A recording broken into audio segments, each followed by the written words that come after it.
Bonsoir à tous, aujourd'hui on se retrouve de nouveau sur le BTC face au dollar que l'on va analyser ensemble et surtout aujourd'hui on va analyser la baisse maximale potentielle du BTC, c'est-à-dire quel est le crash de ce dernier encore à attendre parce que je le sais, pas mal de personnes est réellement déjà haussier alors qu'on n'a toujours pas, en tout cas en ma présence, fini la pattern de baisse, d'accord? Donc oui, il y a des petits rebonds, parfois je mets sur mes miniatures et le rebond etc, mais c'est des rebonds, des petits micro-rebonds, c'est pas autre chose.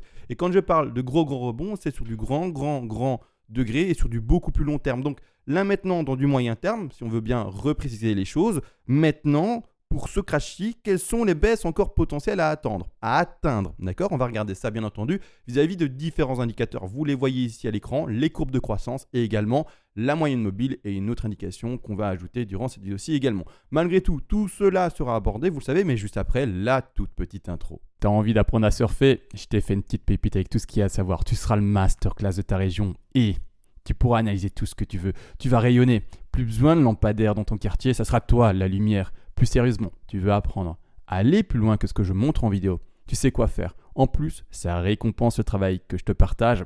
Surfe la vague. Et ça y est, la petite intro, elle est faite. On part maintenant enfin dans l'analyse du BTC et on va premièrement, avant d'aborder tout ça, montrer l'indicateur ici de courbe de croissance. Je ne savais pas qu'il existait sur TradingView, en tout cas que je pouvais le projeter directement dessus. Et en regardant et visionnant finalement la vidéo d'un Américain en après-midi, j'ai vu que ça existait. Je me suis renseigné sur Internet, courbe de croissance également logarithmique. J'ai vu que c'était possible de le projeter, donc de le trouver dans les indicateurs TradingView. Et donc, c'est ce que j'ai fait. Alors, ce n'est pas exactement le rainbow que j'ai montré durant cette journée.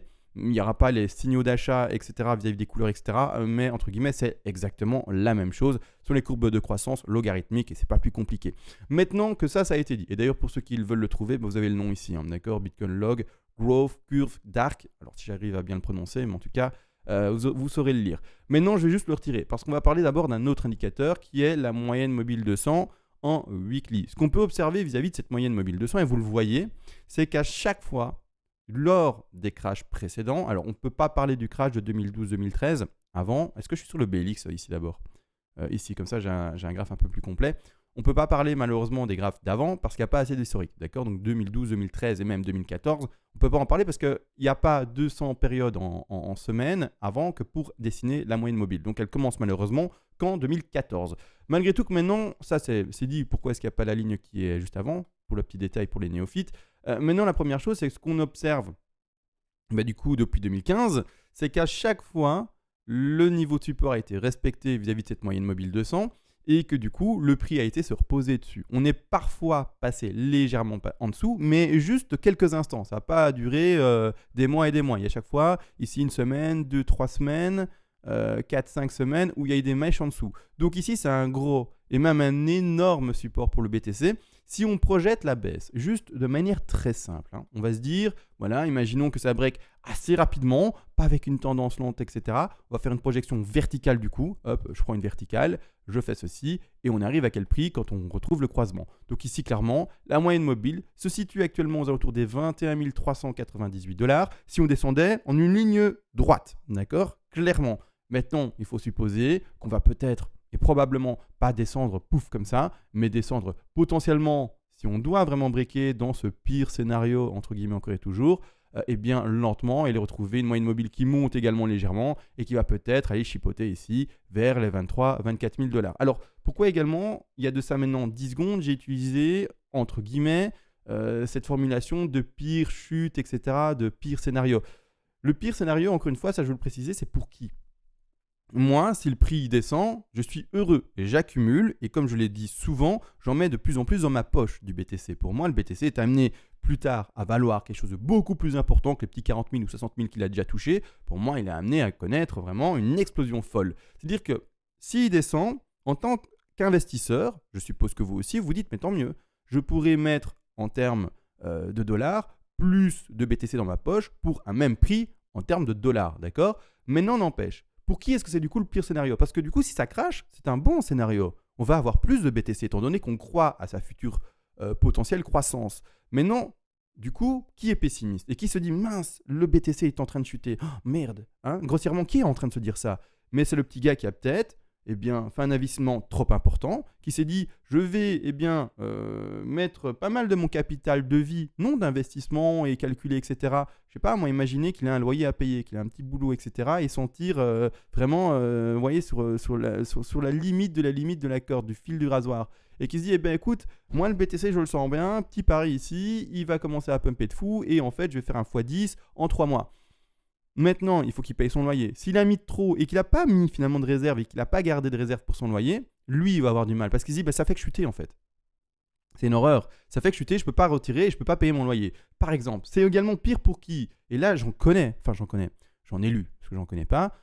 C'est vrai que j'en connais pas, mais j'en ai lu. Et ce que je lis, j'ai envie de le croire. Il y a des gens qui prennent des crédits pour prendre également un emprunt vis-à-vis de cela et acheter du BTC. Les personnes qui prennent un crédit avec un laps de temps de remboursement court, c'est par exemple 1 an, et qui se sont pris un crédit, qui se disent c'est parti, j'ai pris un crédit de 10 000, j'ai pris 10 000 maintenant, je vais rembourser cet emprunt dans 1 an, et mon Dieu, ça fait déjà 6 mois, 8 mois, 1 an que ça chute. Et ça chute pas un peu, ça perd 50, 60, 70%.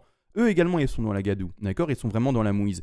Mais les autres personnes qui sont matures, qui font qu'investir avec finalement un capital d'investissement qui est calculé, qui est vraiment là juste parce qu'on a, c'est bête à dire, et c'est vraiment ça, mais trop d'argent, c'est-à-dire de l'argent qu'on n'a pas besoin. Moi, l'argent que j'ai investi dans le BTC, il ne m'empêche pas d'aller en vacances, parce que je pars peut-être en Australie en septembre, il ne m'empêche pas de payer l'école de mes enfants, il ne m'empêche pas de nourrir mon chien, il ne m'empêche pas de payer l'essence qui a augmenté, mais pour la voiture, il ne m'empêche pas, vous avez compris, il ne m'empêche rien du tout. Alors qu'il y a des gens qui sont avec la corde au cou. Donc voilà, on fait attention à ça. Donc voilà, la baisse, opportunité selon moi. Maintenant, du coup, en fait, on devrait mettre des petits drapeaux, etc. et de faire youhou, c'est la fête, d'accord? Mais c'est pas une blague.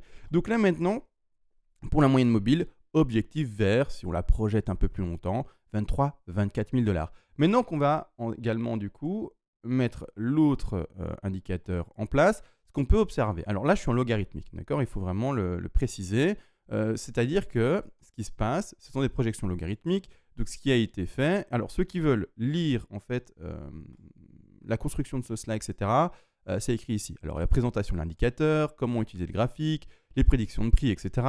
Il précise également que ce n'est pas, encore une fois, la lecture d'avenir. D'accord? Il faut le lire et il faut le comprendre.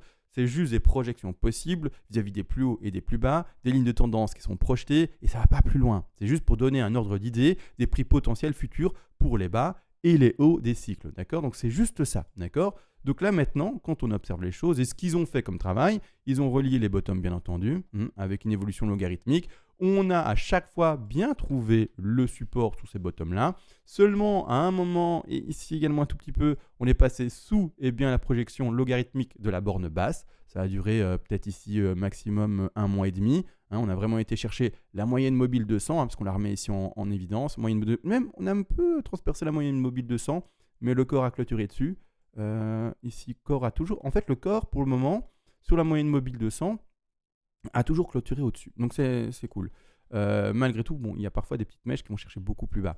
Et là, maintenant, du coup, également, on peut observer potentiellement un gros niveau de support sur cette borne basse en jaune que l'on voit ici, qui, si on la projette, si le crash devait se faire directement, on est à 32 227 gros supports. Et si on la projette un peu parce que la baisse devait continuer à s'effectuer, on serait toujours en fait sur cette zone d'accumulation actuelle et on trouverait également ce gros niveau de support ici. Maintenant, pas oublier que malgré tout, on a ce crash, et donc c'est-à-dire cet enfoncement possible. Et donc, on pourrait clairement, si on fait également cela, alors ici je sais que j'avais mis un endroit, voilà ici, un flag, on va passer en une time frame un peu plus petite, en daily pour le montrer. Je vais retirer la moyenne mobile qui n'a plus de sens. Je vais retirer également ici les projections logarithmiques, donc c'est-à-dire les courbes. Et si on prend ce fameux drapeau, également, on pourra l'établir de suite, en tout cas comme suit. Prendre ensuite l'objectif que je vais faire copier-coller. D'accord, copier-coller. Hop, le poser vers la zone de cassure. Alors, encore une fois, ici également, il y en a qui vont mettre plutôt comme ça le niveau de support. Moi, je le prends par rapport au... Excusez-moi, à la racine, à la touchette ici, et puis après on voit l'évolution, et donc je prends vraiment les mèches, d'accord? Il y en a qui prendront plutôt les corps, pour ma part je vais prendre ici les mèches. Est-ce que les corps on a déjà break tout à la baisse ou pas? Je ne sais pas, je regarde. Non, oui, oui, avec les corps on est en dessous, avec les corps on vient de passer en dessous ici, on n'a pas clôturé, on est encore à Où est le temps de développement de la mèche ici 4 heures de développement parce que je suis en daily. Mais maintenant, clairement, avec les coordonnées en dessous, à voir si ça le confirme ou pas. Mais voilà, si on attend les mèches, on n'est pas encore en dessous. Malgré tout, s'il y a vraiment cassure de cette tendance ici, vous voyez, hein, de cette tendance légèrement haussière en daily, et qu'il y a cette cassure, l'objectif serait d'aller chercher les alentours des 24 000 à 23 000 dollars tout de même. D'accord ? C'est assez bas. Ça peut faire peur, mais pour qui est-ce que ça peut faire peur ? Encore une fois, la question est posée. Pour celui qui a fait son emprunt, pour celui qui a finalement pas prévu sa vie pour l'année à venir et qui est finalement sur le fil du rasoir, mais autrement pour les investisseurs comme moi, comme vous, je suppose, et c'est pour ça que j'insiste, normalement en fait c'est de l'opportunité de se dire si ça chute, mais c'est la fête, d'accord, la fête nationale du BTC, mais tant mieux que ça chute, c'est bête, hein, dit comme ça, mais tant mieux. On est gourmand, on veut plus de BTC, et plus c'est bas, et plus finalement on en aura dans notre poche. Sans oublier, bien entendu, qu'on espère une lente et progressive évolution dans le temps, comme on peut l'observer avec le log. D'accord, comme ça. Ça, c'est logique. On le veut quand même, hein, on n'est pas complètement idiot. Mais si ça baisse, on dit merci en fait. Hein. Les opportunités d'achat sont toujours bonnes à prendre. Maintenant que ça c'est dit, on a déjà tout vu. Alors, par contre, on va repasser vite fait ici également tout de même sur le travail en Elliott Wave. Assez compliqué, hein. Je vous le cache pas, donc là je tempo. Je tempo à fond sur l'Elliott Wave en ce moment. Je prends mon temps. Est-ce que la B elle est déjà finie, comme dit en fait cet après-midi, et on va déjà sur la C, ou est-ce qu'elle doit encore continuer à rebondir ? Franchement, je tempo. Je regarde qu'est-ce qu'il y a comme consolidation ici. On est trop rapide que pour s'exprimer, je trouve. Vraiment, le décompte est extrêmement complexe ici. Le seul décompte que finalement j'arrive à en tenir pour vraiment valider ça et cette grosse cassure, c'est peut-être une WXYZ. Alors ça voudrait dire qu'on est déjà baissier et qu'on commence déjà le décompte baissier. Et à ce moment-là, il faudra commencer à compter ensemble de 1, 2, 3, 4, 5. D'accord ? Mais pour le moment, il n'y a pas d'enfoncement plus fort qui confirme cela d'office. Et donc, pour le moment, on attend plutôt et on observe. Donc ici, on ne va pas aller trop violemment dans la chose. Bien entendu, le puzzle se met petit à petit en place. Mais voilà, on n'y est pas encore. Donc on attend la construction de tout ça. Et puis c'est tout. Malgré tout, en imaginant que la B serait déjà posée potentiellement en 43 000, les objectifs ont déjà été donnés, il me semble, baissier dans la vidéo précédente, mais je vais le refaire. Les objectifs baissiers potentiels seraient vis-à-vis de tout ça. Et bien, chercher maximum, théoriquement, les 161,8 qui sont pris aux alentours des 27 000. D'accord ? Maintenant, cette petite extension pour rentrer en corrélation avec la moyenne mobile 200 et avec la borne. Ah ben non, mais elle est au contraire beaucoup plus haute. Mais la moyenne mobile 200, comme on le sait, est vers les alentours des 23 à 24 000 ici. Et donc peut-être extension sur la C pour aller chercher les 200. À voir encore. Malgré tout, voilà, on ne va pas aller plus loin forcément dans l'élaboration maintenant des éulotes. J'attends plus de confirmation. C'est simple, hein, d'accord, plus de confirmation pour poser les vagues. Maintenant, il est trop tôt. Maintenant, tout a réellement été dit. On se retrouve à demain, d'accord, en espérant encore du volume et encore bien de la volatilité, parce que c'est finalement ce qu'on aime voir, c'est de l'action et non pas un ennui total. Je vous laisse, on se retrouve à plus tard et sur ce, ciao.